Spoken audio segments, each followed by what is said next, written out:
The Philippine Army says it is looking to hire up to 5,000 new personnel this year in line with efforts to modernize the armed forces. Our correspondent Katrina Domingo joins us on the line with that story. Kat? Hi, Ron. The Philippine Army has set a quota of 800 for officers and over 4,000 for enlisted personnel or reservists. That's according to Colonel Louis de Maala, the public affairs chief of the Philippine Army.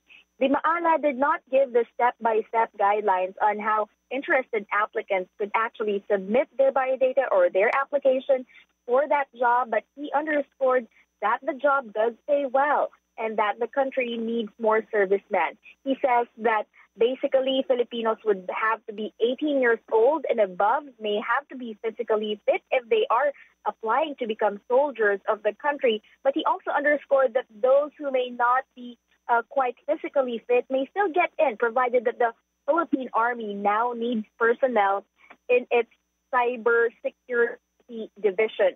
De Maala says the Philippine Army needs to upgrade its forces and services to keep up with the government's modernization efforts of the military. This is in line with President Ferdinand Marcos Jr.'s directive for the military to shift its focus from internal operations to the protection of the Philippines territory. Now, even if President Ferdinand Marcos Jr. and other military officials did not categorically name any other country that may be impinging on the Philippines' sovereignty, we all know that China has been trying to claim parts of the Philippines' exclusive economic zone, particularly in the West Philippine Sea, as Beijing continues to illegally claim nearly the entire South China Sea. Now, Ron, aside from the recruitment of around 5,000 personnel for the Philippine Army, the Army is also organizing efforts to further train its existing personnel to assess on whether or not there are gaps in its capability systems that may not be in line with the current technologies and systems that the government has brought in for the Army. De Maala also says in that interview that the Army is looking to modernize even the ROTC system and saying that this system may have to actually be more in line with the current mandate of the Philippine Army. Ron. Katrina Domingo with that story. Thanks, Kat.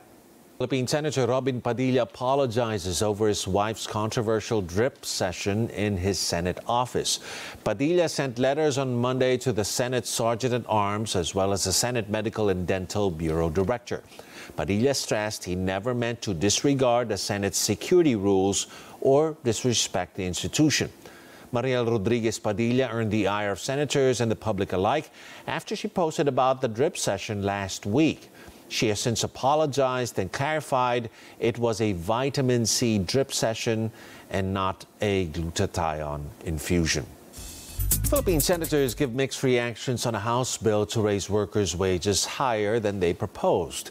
Senate Labor Panel Chairman Jingo Estrada says he is open to adopting the House measure if it exceeds their desired increase. The lower chamber is eyeing a pay hike of up to 350 pesos a day, just after the Senate approved on third and final reading a bill for a 100 peso increase. The House proposal could meet further pushback from business groups, which previously warned of inflationary effects and business closures due to higher wages. Senators Francis Tolentino and Ramon Revilla Jr. both urged proponents of the House bill to tread carefully and consider employers' plight.